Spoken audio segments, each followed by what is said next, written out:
while I was editing the New York State Journal of Medicine after between 1983 and 1985, I was still very active in doc and doing a lot of anti-smoking talks. And I got a call one day from a fellow from ABC Films. The ABC TV had a film division, and he called and said, I hear you give a great talk to high school students, and we're getting into the educational film business. We have this division. We really want to do something on smoking. We heard you give a great talk, so would you like to come and show me what you do?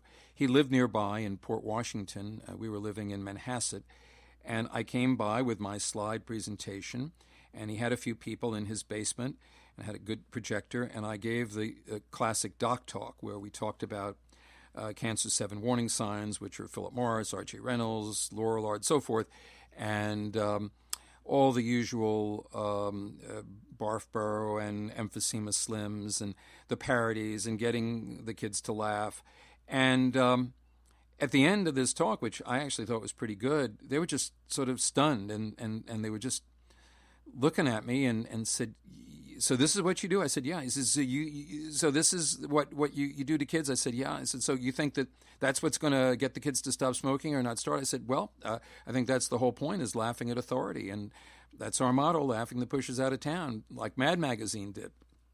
He said, but we're a big network and we have sponsors. We can't, you go after the cigarette companies directly. You don't. Where are all your pictures of the lung cancers and the hearts? And I said, you asked me to come over to show you what I do and that you'd heard was pretty good, not what you thought somebody would do. Obviously, everybody else and his uncle was showing pictures of lung cancer and so forth, and that's too abstract. It doesn't mean anything. It might scare them because they don't know what it is, but that's not how you go after kids who have sort of an anti-authority mindset to begin with. Well, they just looked at each other, and they were intrigued.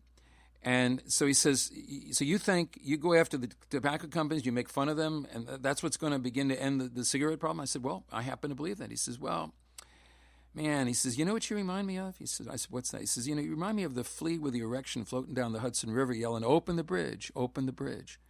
So that's where we came up with the title, The Flea with the Erection.